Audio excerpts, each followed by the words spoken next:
नमस्कार दोस्तों, आज हम एक ऐसे मुद्दे पर बात करेंगे जिस पर हमारे देश में बहुत ज़्यादा बहस होती रही है। दोस्तों, आज हम पंडित जवाहरलाल नेहरू की कुछ ऐसी गलतियों के बारे में बात करेंगे जिनका खामियाजा देश आज भी भुगत रहा है। जवाहरलाल नेहरू कश्मीर में गलती पर गलती करते ही रहे। वे कश्मीर के मुद्दे को संयुक्त राष्ट्र में ले गए। इसलिए तो पाकिस्तान बार बार कहता है कि कश्मीर विवाद को भारत ही इस मंच पर लेकर गया था। पंडित जवाहरलाल नेहरू के दौर में भारत चीन संबंध डोकलाम विवाद पर एशिया के दोनों देशों के बीच जिस तरह से तनातनी का माहौल बनने के बाद चीन अंततः पीछे हटा, उसे गौर से समझने की आवश्यकता है। पंडित नेहरू की पिलपिली चीन की नीति का परिणाम ही यह रहा कि देश को अपने पड़ोसी से 1962 में युद्ध लड़ना पड़ा और युद्ध में मुंह की भी खानी पड़ी थी। चीनी प्रधानमंत्री चाउ एन लाई को गले लगाने और हिंदी चीनी भाई भाई के नेहरू के उदारवादी नारों को चीन ने भारत की कमजोरी समझा। उस युद्ध के 56 सालों के बाद आज भी चीन ने हमारे महत्वपूर्ण अक्साई चीन पर अपना कब्जा जमा रखा है। चीन की तरफ से कब्जाए हुए भारतीय इलाके का क्षेत्रफल 37,244 वर्ग किलोमीटर है, जितना क्षेत्रफल कश्मीरी घाटी का है। यह सच है कि विदेश विभाग पंडित नेहरू ने अपने ही कार्यक्षेत्र में रखा था, परंतु कई बार उप प्रधानमंत्री होने के नाते कैबिनेट की विदेश विभाग समिति के सरदार पटेल को भी शामिल किया जाता रहा है। सरदार पटेल की दूरदर्शिता का लाभ यदि उस समय लिया जाता तो अनेक वर्तमान समस्याओं का जन्म ही नहीं होता। पटेल ने 1950 में पंडित नेहरू को लिखे एक पत्र में चीन तथा उसकी तिब्बत के प्रति नीति से सावधान रहने को कहा था। अपने पत्र में पटेल ने चीन को भावी शत्रु तक कह दिया था, लेकिन नेहरू किसी की सुनते ही कहा थे। चीन से पराजय के बाद 14 नवंबर 1963 यानी नेहरू के जन्मदिन पर संसद में युद्ध के बाद की स्थिति पर चर्चा हुई। नेहरू ने प्रस्ताव पर अपनी बात रखते हुए कहा, मुझे दुख है और हैरानी होती है कि अपने को विस्तारवादी शक्तियों से लड़ने का दावा करने वाला चीन खुद विस्तारवादी ताकतों के नक्शे कदम पर चलने लगा। नेहरू बता रहे थे कि चीन ने किसी तरह से भारत की पीठ पर छुरा घोंपा। वे बोल ही रहे थे कि करनाल से सांसद स्वामी रामेश्वरानंद ने व्यंग भरे अंदाज में कहा, चलो अब तो आपको चीन का असली चेहरा दिखने ही लगा है। इस टिप्पणी पर नेहरू नाराज हो गए।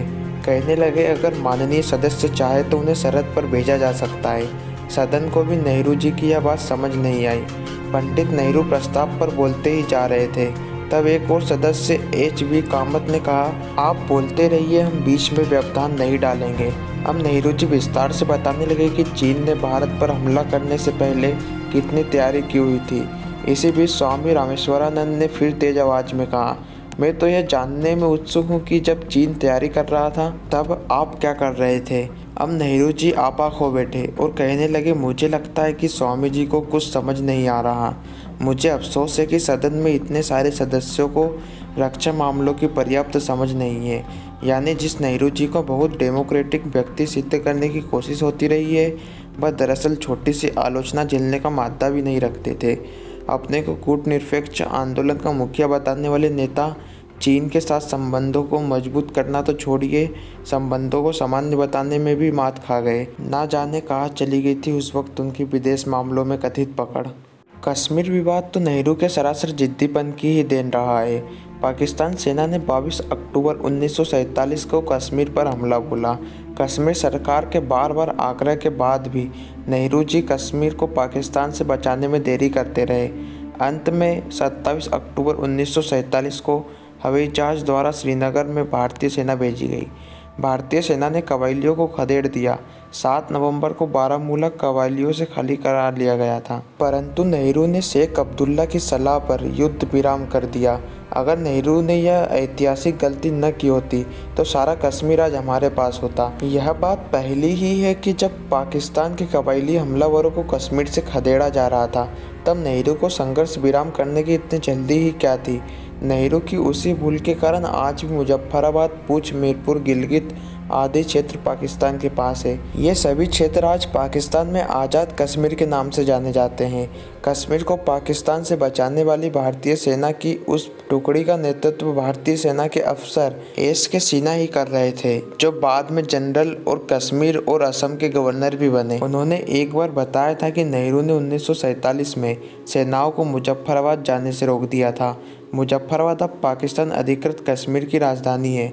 जनरल सिन्हा ने यह भी बताया था कि भारतीय सेना उड़ी तक पहुंच गई थी, लेकिन नेहरू जी ने फैसला किया कि पूंछ को छुड़ाया जाना जरूरी है, इसलिए भारतीय सेना मुजफ्फराबाद नहीं गई। नेहरू ने बाबा साहेब अम्बेडकर की सलाह की अनदेखी करते हुए भारतीय संविधान में धारा 370 को जुड़वा दिया था।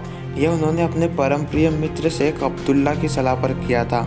इसमें कश्मीर के लिए अलग संविधान को स्वीकृति दी गई थी, जिसमें भारत का कोई भी कानून यहाँ की विधानसभा द्वारा पारित होने तक लागू नहीं होगा।